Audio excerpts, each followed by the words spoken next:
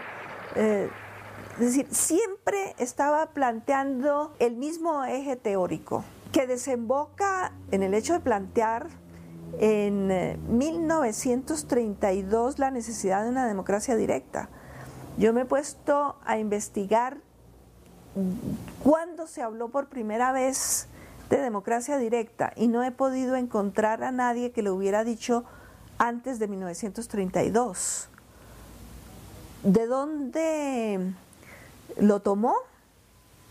No sé. Y luego Emilio Recabarren recoge la tradición de estos trabajadores, de estos pueblos sometidos, etcétera, de estas mutuales, sociedades, qué sé yo, y construye un pensamiento político revolucionario a partir de esa tradición. Él no está influido por lo que ocurrió en Europa o en otros países.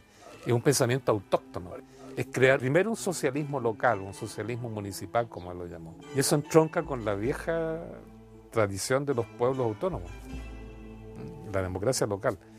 Y después que se constituyan estos socialismos locales, municipales, vendrá la construcción de un Estado socialista. El tipo la piensa muy bien de abajo hacia arriba, y fue muy genial en eso. Pero claro, no se conoce mucho su pensamiento porque el Partido Comunista lo ha usado siempre como el fundador del PC, pero después el PC habla por sí mismo. Y acá ya Recabarren. Yo creo que la figura de Recabarren y la política de lucha popular de masas que impulsó Recabarren es como una constante, un sello en el desarrollo del movimiento popular chileno hasta el triunfo de Allende. Eso genera una fuerza muy importante que se identifica con el Partido Comunista en Chile y que está en el corazón mismo de la gestación del Frente Popular en los años 30, que se inspira en los acuerdos de la Internacional Comunista, en que Jorge Dimitrov un dirigente búlgaro, elabora la tesis del Frente Popular para enfrentar al fascismo. Recordemos que ya está Mussolini en Italia, Hitler en Alemania está por ganar las elecciones, cuando se genera esta tesis del Frente Popular. Nosotros tuvimos conciencia que el Frente Popular indiscutiblemente fue un gran avance, porque fue la incorporación de la clase media al ejercicio del poder, porque se organizó la clase obrera en la Central Única de Trabajadores.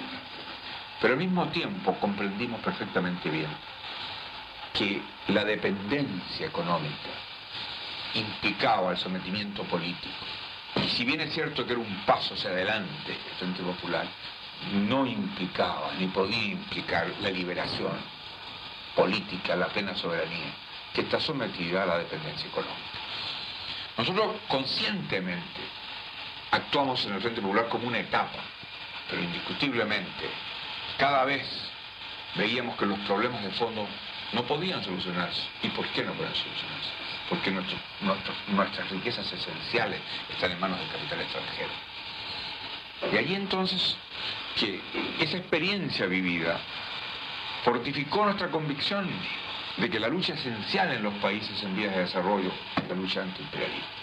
Una memoria que está muy oscurecida en toda esta historia es la memoria del siglo XX, ¿no? Que es la memoria de, si tú ves un juicio histórico de 1940, por decir que había un gobierno de izquierda en el Ecuador y todo este proyecto de sustitución de importaciones porque estaba en plena guerra mundial Europa, aquí había un proceso de movilización social muy importante en la década del 40.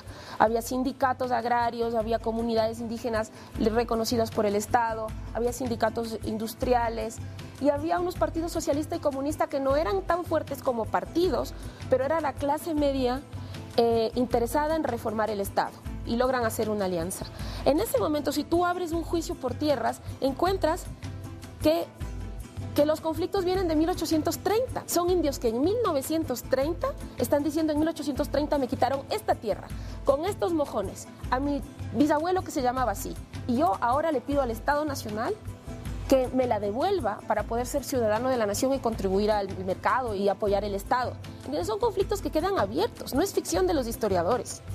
Los conflictos están abiertos durante 200 años y se avanza en eso. Entonces hay soluciones fáciles y hay soluciones que requieren una memoria del conflicto. O sea, requieren reconocer que ha habido trauma, que en todas estas fundaciones ha habido violencia y que también ha habido expectativas no resueltas que la gente vuelve y abre 50 años después, 30 años después. Hace poco tiempo, esta Plaza de Mayo ha sido testigo de una infamia más de los enemigos del pueblo. Y de justicia de las masas trabajadoras, no seguirá contra la opresión de los traidores de dentro y de fuera, porque yo quiero que mi pueblo sepa. Yo creo que Perón era por sobre todo un pragmático. Difusamente él tenía la idea que trae de Italia de que es la hora de las masas, es la hora en que los pueblos van a gobernar. Él llega a decir en el colegio militar, por ejemplo, que la Revolución Francesa significó el triunfo de las burguesías, la Revolución Rusa significó el triunfo de los trabajadores y que estamos en presencia de la hora de los pueblos. Él resulta ser un hombre del ejército, que es uno de esos nuevos factores que quiere expresarse. Resulta ser el hombre de estos empresarios nuevos. Por ejemplo, acá cerca estaba Miranda. Miranda fue un poco el hombre que manejó la economía al principio de la época de Perón. Miranda hacía envases de hojalata para darnos en almíbar, conservas, ¿no? No podía ir a competir al mercado mundial. Y comprendía un poco al viejo estilo de Ford, del norteamericano, que debía haber una cierta demanda interna para poder vender sus productos. Y una clase trabajadora que hace una experiencia importante a través de algunas medidas, como por ejemplo la retención sindical obligatoria que hace Perón, por el cual cuando se le paga el sueldo, el 1% se le retiene y va al sindicato. Esta es una medida que da lugar a que de 200.000 afiliados, en poco tiempo los sindicatos pasen a tener 2 millones. Y empieza él a hacer un equilibrio, porque él está expresando a sectores de empresariado nacional, que no llegan a ser una burguesía nacional porque tampoco son muy conscientes de eso, a sectores de trabajadores a través de la CGT y a sectores industrialistas del ejército, y forma un frente nacional que llega al poder. En realidad lo que estaba haciendo el gobierno de Perón es quebrar las ligazones con el imperialismo británico. Perón va cortando todo esto, haciendo una política de nacionalización de los servicios públicos. Pero Estados Unidos, que comprende que Inglaterra está en decadencia, pretende reemplazar a Inglaterra en la dominación sobre la Argentina. Y hay un desarrollo muy fuerte de la industria textil y metalúrgica liviana, en la época de los electrodomésticos. Pero nuestras abuelas empiezan a conocer lo que son las aspiradoras, las enceradoras, las heladeras, hechas en Argentina. Mirá, la Argentina en el año 50 tenía un desarrollo tecnológico avanzadísimo. Estábamos entre los países más avanzados del mundo. Hacíamos aviones a reacción, todo lo que era material ferroviario, desde locomotoras, barcos, producíamos coches propios. Avellaneda, el barrio donde yo nací, era considerado la capital industrial de América Latina. Hoy es una ruina total, no existe más. Existen empresas chicas, todo eso. Ahí estaban los frigoríficos, la acería, estaba todo concentrado en ese barrio, en esa ciudad, en una sociedad de 500.000 habitantes hoy. Ahí se llamaba el corazón industrial de América Latina. Nosotros desarrollamos energía nuclear, era un país desarrollado. Ese país se perdió, no quedó nada. Hoy somos un país subdesarrollado que todavía... ¿Quién se lo perdió? ¿Quién se lo mordió? ¿Qué pasó? Bueno, primero de todo que todas las políticas que se llevaron a cabo después de la caída del peronismo en la Argentina, salvo con Frondizi, que fue desarrollista, pero en general la tendencia con golpe de Estado en el medio, fueron todos ultraliberales. Apertura de la economía... ¿Encadenado con potencias extranjeras? Vinculado totalmente. La Argentina estuvo vinculado históricamente a grandes potencias, porque todo el desarrollo cárnico de la Argentina estaba vinculado a las empresas inglesas. Más los puertos, todos los frigoríficos estaban al lado de los puertos los barcos Inglaterra. Ellos eran los dueños de la vaca. Nosotros éramos los que la teníamos, pero ellos eran los que la comían, ¿no? Pero después viene la dictadura, el golpe del peronismo, y empieza la decadencia de la Argentina, que hasta el 70, que la dictadura militar neofascista, o sea, la dictadura brutal que tuvo la Argentina, hizo estragos y desaparecieron miles y miles de empresas.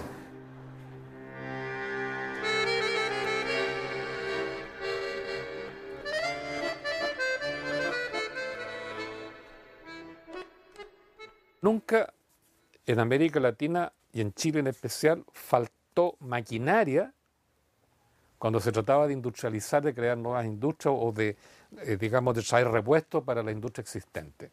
La maquinaria estaba ahí inmediatamente, incluso sobraba, porque los europeos llenaron el país de maquinaria, eso fue un hecho, ¿no? ¿Qué pasó? La Primera Guerra Mundial debilitó el mundo europeo, la crisis mundial del 30, mucho más todavía, porque ahí quebraron casi todas las casas comerciales, se provocó la crisis del salitre, con el salitre sintético, y viene la Segunda Guerra Mundial y Europa desaparece el mapa. Y por todo dependen ahora de Estados Unidos. Por eso que la reunión en Bogotá, el 48, de los cancilleres de América Latina con George Marshall, que era el secretario de Estado norteamericano, era fundamental. Todos querían planes de desarrollo y necesitaban maquinaria y por tanto ayuda norteamericana, préstamo para comprar maquinaria y continuar la industrialización. Y es el momento en que Estados Unidos dice no. ¿Te fijas? No podemos porque tenemos que reconstruir Europa frente al oso soviético, que era la otra amenaza que venía por el este. Somos los líderes mundiales, nuestra responsabilidad es esta. Si ustedes quieren desarrollarse, imiten a lo que hizo Estados Unidos en el siglo XIX o XVIII. O sea, rásquense con sus uñas. Ayuda no habrá. Un plan Marshall para América Latina no habrá. Ayuda para Europa, pero no para América Latina. A mi papá lo mataron en plena conferencia panamericana organizada por el general Marshall. Marshall fue la persona que se encargó en la posguerra de frenar el avance del comunismo y para eso hizo el plan Marshall para Europa, para impedir el triunfo de los comunistas en Italia y en Grecia.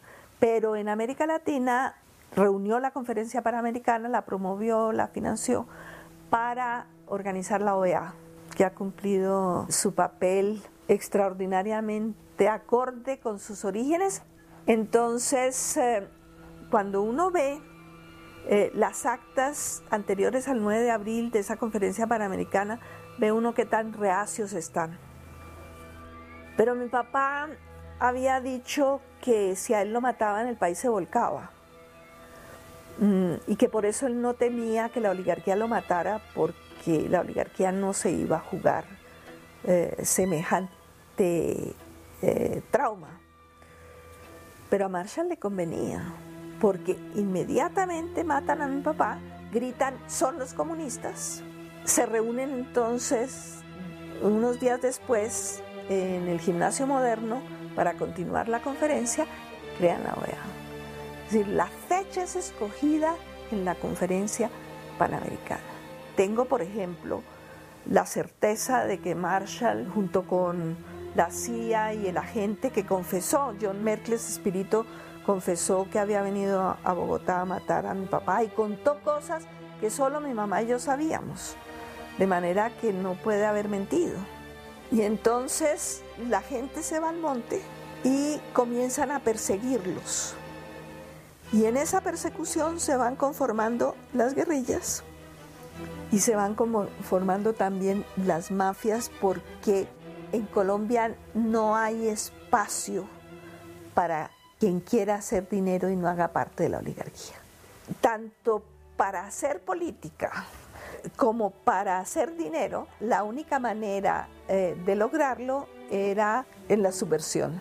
Y entonces la oligarquía organiza a su vez los paramilitares, ¿no es cierto?, para caminar dentro del espacio de la subversión que se les está volviendo a un momento dado muy complicado. ¡Campienza! ¿Qué te pica, pasita, No hombre? levantes la voz. Ya la volví a acostar, ¿qué quieres? Todavía no puedes entrar. Es que no puedo entrar y ya estoy aquí adentro. Salte, por lo que más quieras. Pero si lo que más quiero eres tú y el pollo, mi vida, ¿cómo me voy a salir? ¿O que se salga el pollo conmigo?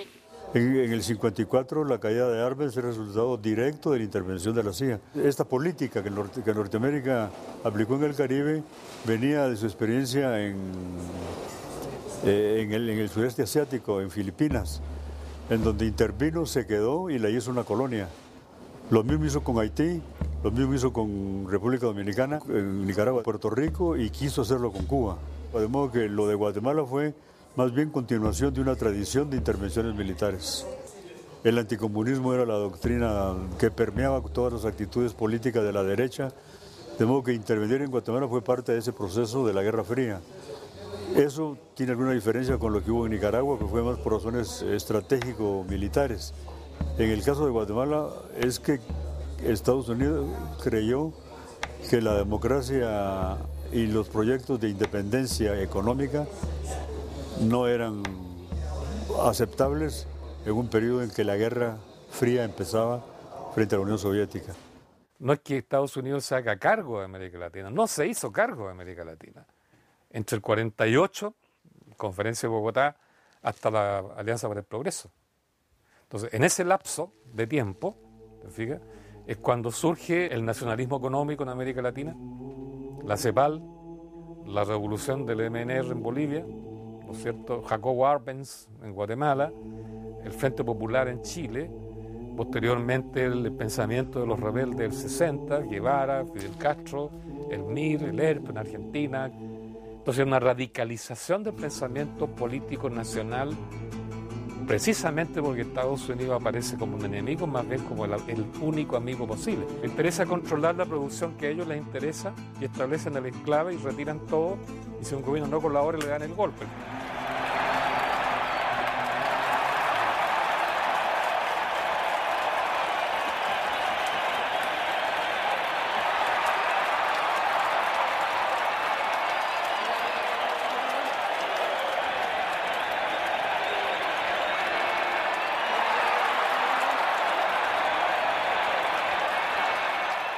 En 1947, pero para no extenderme no voy a contar esto largamente, fue la primera vez que Fidel me propuso encontrar una forma, y ya la tenía planeada, de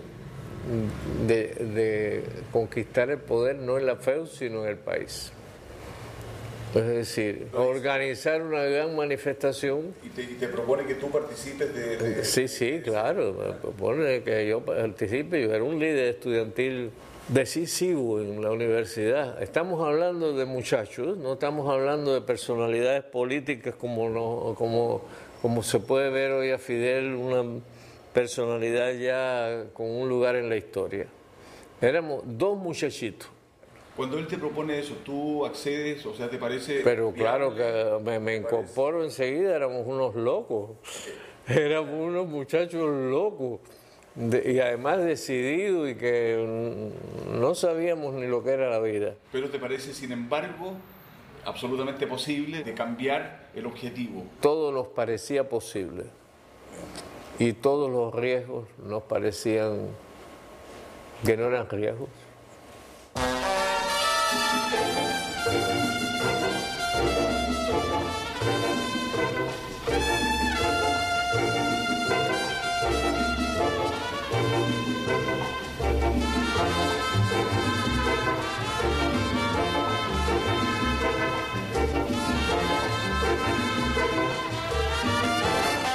No hay tierra como la mía, tierra de tabaco y ron, donde hay muy lindas mujeres y bailan muy bien el sol.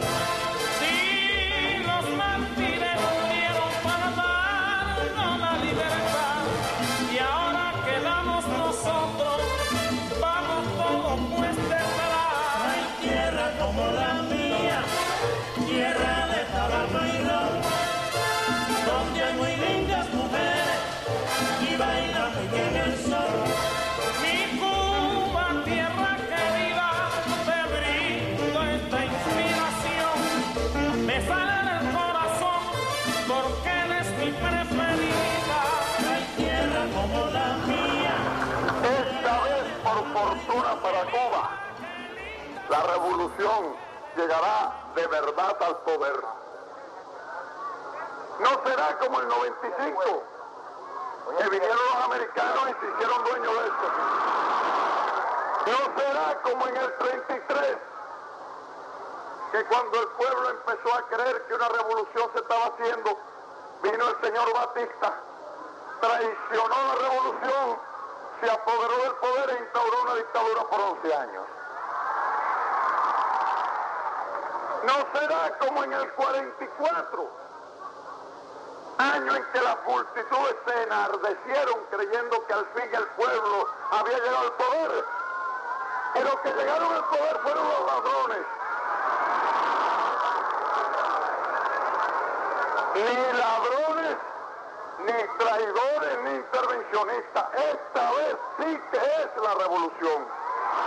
Cuando Fidel llega viniendo de la región oriental, viniendo hasta La Habana, cuando llega a Matanzas, encuentra allí a su hermana mayor, a Lidia, que era muy amiga mía también, y le pide que me localice a toda costa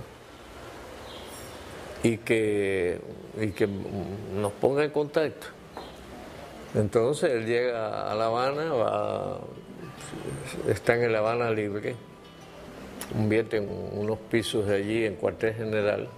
La Habana Libre es el hotel antiguo Hilton, y nos encontramos, y Fidel me dice: no puedes pensar en cine, este es el momento de ayudarme. Bueno, tienes una tarea ahora, tienes que organizar el grupo que va a preparar la reforma agraria, que era uno de los grandes objetivos de la revolución. Y va a ser con el Che, con Vilma y con Núñez Jiménez. Entonces me convertí en el organizador de ese grupo que dirigía él desde luego. Y esa es la forma en que conozco al Che. Fidel lo preparó para la relación conmigo, entonces nos dedicamos secretamente, porque había un consejo de ministros, etcétera, que no se enteraba de nada, todo el mundo fue fallando, o la mayor parte. Empezamos entonces a preparar la reforma agraria, y eso nos unió más todavía. Por supuesto, Fidel deshacía todo lo que hacíamos y lo rehacía y lo volvíamos a deshacer y a rehacer y a deshacer, etcétera. Así nos pasamos un tiempo hasta que en mayo declaramos la reforma agraria, pero ya sabiendo Fidel que esas cosas me las dijo en su tiempo, que no las jugábamos con los americanos. Porque claro, para hacer la reforma agraria teníamos que nacionalizar y ocupar los inmensos latifundios de la United Fruit y de los grandes centrales, etcétera, etcétera, que ya dominaban los americanos. Cuando estábamos haciendo la ley de reforma agraria, un día se aparece Fidel y nos dice: a partir de ahora todos los jueves nos reunimos en el Banco Nacional, y nos pasamos el día allí. Y efectivamente fuimos al Banco Nacional, estábamos desconcertados, decimos: bueno, pero ¿qué vamos a hacer allí? Dice: aprender lo que es un banco, porque no se puede dirigir un país sin saber lo que es un Banco Nacional. Y aquel grupito secreto, porque el Consejo de Ministros ni se enteraba, ni nadie se enteraba, y el Che terminó dirigiendo el banco, que precisamente en esas condiciones llegó Allende a Cuba, se hospedó en el Hotel Deauville, en el Malecón. Era un senador socialista, nadie se ocupó de él, él quería entender qué era esto que estaba pasando aquí. Y entonces alguien, que tampoco puedo identificar, por eso digo lo de la mística, me dijo: hay un senador chileno que se siente mal porque no ha podido hablar con nadie, qué sé yo. Lo fui a buscar, así espontáneamente. Me llevé a Allende a hablar con el Che, me quedé en la conversación, no participando, pero oyendo, y fue el primer contacto de Allende con la revolución. Y además de eso pasó algo extraordinario, que hablaron de los dos caminos, el camino guerrillero y el camino que quería seguir Allende. Y fui testigo excepcional de esa maravillosa conversación, Lo más interesante de la conversación es el respeto de uno y del otro por las tesis del otro y del uno. Eso es muy aleccionador sobre la tolerancia y el respeto entre quienes quieren una misma causa, aunque la busquen por distintos caminos.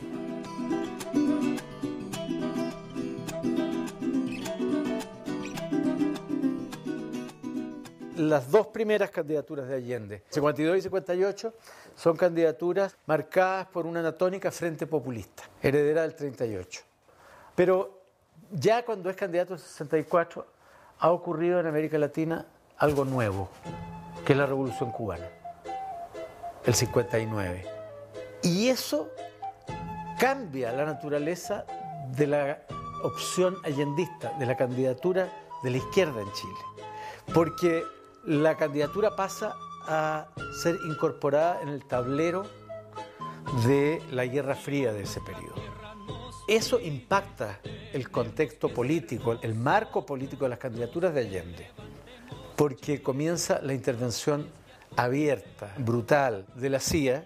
No estamos haciendo cargos gratuitos, me refiero al informe Church del Senado norteamericano, donde consta todo el proceso de intervención cuando Allende, después del 58, viene la Revolución Cubana y ya el 64 se transforma en la posibilidad de un segundo territorio libre en América. Yo diría pues que es la segunda independencia, no inconclusa, pues la primera hubo y esta es la segunda, la primera fue la independencia del Imperio Español, esta es la segunda independencia del imperialismo norteamericano.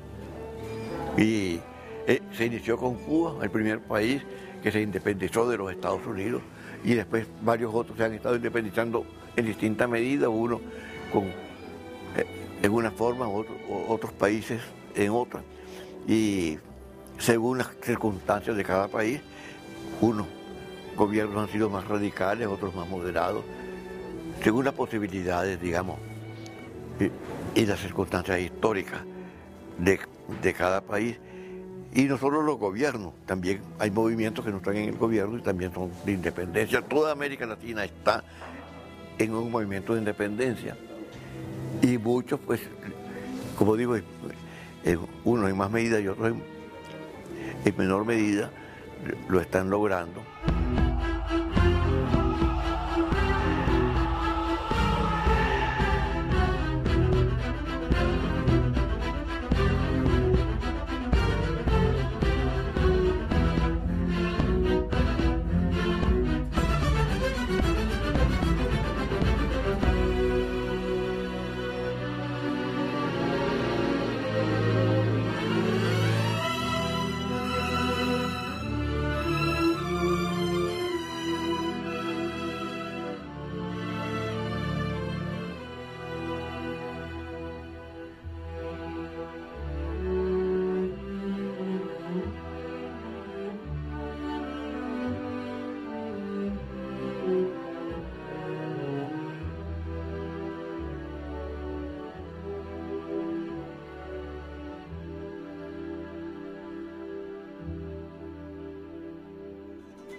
que estaban dispuestos a dar su vida por sus ideales.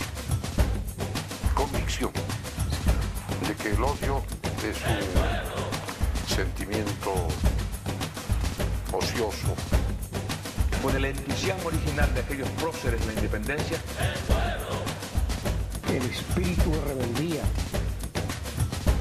de la lucha de la liberación de nuestros pueblos. Hay que ir a la fuente. Yo